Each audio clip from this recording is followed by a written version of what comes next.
अब चलते हैं क्वेश्चन नंबर 10 की तरफ, जिसमें हम लोग देखेंगे कि क्यों पावर जो है लॉस्ट हो जाती है during the transfer of data. How the power is lost in optical fibre through dispersion. Dispersion की बात करते हैं। हमारे पास जो इंपॉर्टेंट एस्पेक्ट है एटेन्युएशन का और दूसरा इंट्रिंसिक एटेन्युएशन का। एटेन्युएशन क्या होती है?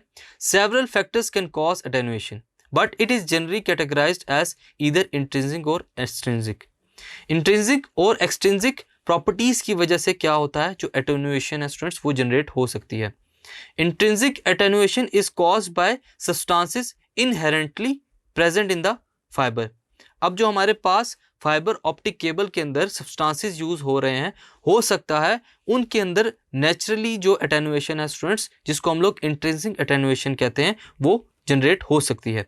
Where as extrinsic attenuation is caused by external forces such as bending. अगर हम लोग ऑप्टिकल फाइबर को बेंड करते हैं तो उसकी वजह से एक्सट्रिंसिक एटेन्युएशन अकर हो सकती है। The attenuation coefficient A is expressed in decibels पर किलोमीटर। इसको हम लोग डेसिबल्स पर किलोमीटर के हिसाब से, इसकी यूनिट के हिसाब से हम लोग मेजर करते हैं और इसकी वजह से हम लोग रिप्रेजेंट कर सकते हैं कि जो लॉस इन डेसिबल्स पर किलोमीटर है फाइबर के अंदर वो कितना है। इंट्रिंसिक एटेन्युएशन क्या होगी हमारे पास? Intrinsic attenuation results from materials inherent to the fiber. जो हमारे पास मटेरियल है जिससे फाइबर बनी है स्टूडेंट्स, उसके अंदर इनहेरेंटली भी जो एटेन्युएशन है वो पाई जाती है, जिसकी वजह से जो डाटा डिस्पर्शन है वो अकर हो सकती है। It is caused bye impurities in the glass during the manufacture process. जैसे ही मैन्युफैक्चर की जाती है इस ग्लास की, तो उसके अंदर जब इम्प्योरिटीज ऐड की जाती हैं, उनकी वजह से एटेन्युएशन अकर हो सकती है। As precise as manufacturing is, there is no way to eliminate all impurities.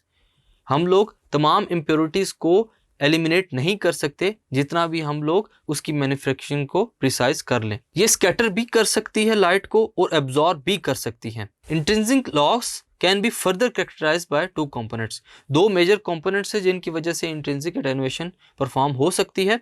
एक होगा मटेरियल एब्जॉर्प्शन, दूसरा है रिले स्कैटरिंग। ये दो इंपॉर्टेंट एस्पेक्ट्स है जिसकी वजह से जो इंट्रिंसिक लॉस है स्टूडेंट्स वो डाटा के अंदर अकर हो सकता है।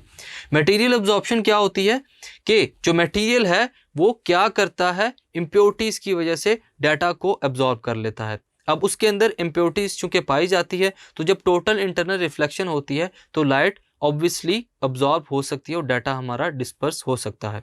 रिले स्कैटरिंग क्या है?